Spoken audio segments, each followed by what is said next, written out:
Hello বন্ধুরা, কেমন আছো তোমরা? আশা করছি ভালো আছো। আর আমিও খুব ভালো আছি। এই যে মিক্সারটা পেরে নিচ্ছি, এখন আদা রসুন বাটবো। তো আদা রসুন আমি বেটেই রেখে দিই, ফ্রিজে রেখে দিই অনেক দিনের জন্য। তো অনেকটাই বাটবো এখন, তার জন্য ওখানে ছাড়িয়ে নিয়েছি সব। আর আজকে কি রান্না হচ্ছে সেটা তোমাদেরকে বলি। তো এই যে আজকে গেঁড়ি রান্না হবে। তোমরা কি বলো এই গেঁড়িটাকে? মানে পুকুরে থাকে যেটা, আমরা গেঁড়ি বলি। কমেন্টে জানাবে তোমরা কি বলো এটাকে। আর এই যে আমি কেটে নিয়েছি, আজকে আলু দিয়ে দম করব, মাংসর মতো করে করতে হবে। আর মেয়ে খাবে না, তার জন্য মেয়ের জন্য ডিম করব। আর এই যে আদা রসুন বললাম যে আমি অনেক দিন ধরে মানে ফ্রিজে রেখে দিই বেটে অনেকটা। তো রসুনটা অনেক দিনের আগের, তোমরা দেখেছো হয়তো আমার ইউটিউব ভিডিওতে, যে ননদের বাড়ি থেকে নিয়ে আসছিলাম আদা রসুন, মানে রসুনটা আর কি, আদা নয়, রসুনটা অনেকটা। আর ওখানে অনেক দাম কম মেদিনীপুরের ওদিকে, তো তার জন্য অনেকটা নিয়ে আসছিলাম। আর ছোট ছোট হলেও রসুনটা খুবই ভালো। এই যে অল্পই কিন্তু খোলা সমেত ছিল, তো যার জন্য আমি জলে ধুয়ে কিন্তু রসুনের খোলাটাকে ছাড়িয়ে নিয়েছি।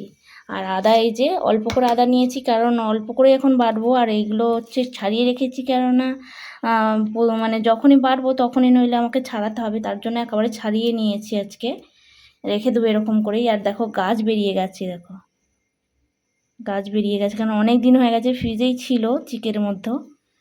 তো এখন যতটা মানে আদার সঙ্গে বাটার ততখানিকটাই দিয়ে দেবো। এই যে দিয়ে এবার বেটে নেবো, কারণ আদা রসুন মানে প্রতিদিন বাটার থেকে আর মিক্সারে তো আর অল্প একদম বাটা যায় না, না, তার জন্য একটু বেশি করেই বেটে রেখে দেবো। সকাল সন্ধ্যার কারেন্ট না থাকলে তো আর বাটতে পারবো না না মিক্সারে, তার জন্য কিন্তু একেবারে বেশি করেই বেটে রাখি।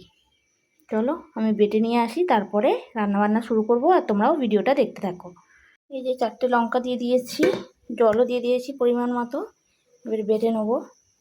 চলো, ফোনটা হাতে ধরে তো বাটা যাবে না, তার জন্য আগে বেটে নিই, তারপরে আবার আসছি। এই যে আমার আদা রসুন পেস্ট করা হয়ে গেছে। আর এই যে কৌটোতে এবারে ঢেলে রেখে দেবো সবটা। কাঁচা লঙ্কা দেওয়ার কারণে কিন্তু আদা রসুনটা একটু ভালোও থাকে, আর ফ্লেভারটা খুব সুন্দর, বেশ ভালো লাগে। কাঁচা লঙ্কার তরকারি খেলেও ভালো, মানে শরীরের পক্ষে খুবই ভালো কাঁচা লঙ্কার তরকারি খাওয়া। তার জন্য আমি আদা রসুনের সঙ্গে একটু পেস্ট করে রেখে দিই কাঁচা লঙ্কাটা। আলাদাও করি বা আলাদা করলেও হবে, কিন্তু আমি এতেই একটু দিয়ে দিই আদা রসুনের সঙ্গে, যাতে ভালো থাকে আদা রসুনটা, নাহলে জল কেটে যায়। তোমরাও এরকম করে করে রাখতে পারো। চলো আমি আবার রান্না বসাই, একটা গোটা রয়ে গেছে এই যে রসুন। চলো আমি এটা গোছ করে নিই, তারপরে রান্নাটা বসাবো। এই যে তেলটা বসিয়ে দিয়েছি, গরম হয়ে গেছে। আমি আলুগুলো আগে ভেজে নেবো ভালো করে। তোমরা কে কোথা থেকে আমার ভিডিও দেখছো অবশ্যই কমেন্ট বক্সে এসে একবার কমেন্ট করে জানাবে। আর আমার ভিডিও কেমন লাগে সেটাও কিন্তু জানাবে। রান্নার ভিডিও দেখতে চাও না এমনি নর্মাল ভিডিও দেখতে চাও সেটাও বলবে।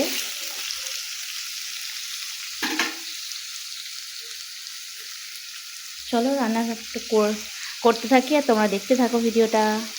এই যে মশলাটা কষে নিচ্ছি, মশলা কষে নিয়ে তারপরে আলু আর গ্রেভিটা দিয়ে দেবো।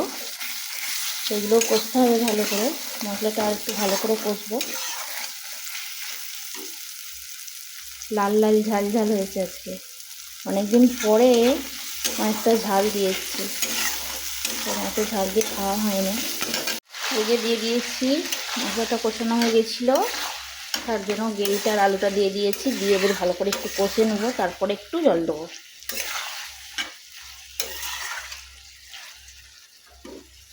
ঢাকা দিয়ে দিয়ে কষে নিই, তারপরে জল দেবো। দিয়ে জল দিয়ে দিয়েছি, এবার একটু সেদ্ধ হোক। এই যে হয়ে গেছে আমার গেঁড়ির তরকারি, এবার নামিয়ে নেবো। একটু গরম মশলা দেবো, দিয়ে নামিয়ে নেবো। কেমন হয়েছে রঙটা বলো কমেন্টে। হয়ে গেছে। চলো চাপা দিয়ে রাখি, ভাতটা বসিয়ে দিয়েছি, চুপিটা চাপা দিয়ে দিই, গরম মশলা দিয়েছি একটু, আর এই যে বসিয়ে দিয়েছি ভাত। চলো ভাতটা হয়ে যাক। আমার স্টিলের হাঁড়িতেই ভাত হয়, তোমরা নিশ্চয়ই দেখেছো। চলো ভাতটা একটু কমিয়ে দিয়ে ওগুলো ধুয়ে নিয়ে চলে এসি, না খুলেই দিয়ে যাই কারণ আমার ফ্যান পড়বে। চলো, আর ওবেলা কিন্তু একটা দারুণ রেসিপি আসতে চলেছে, দেখতে থাকো।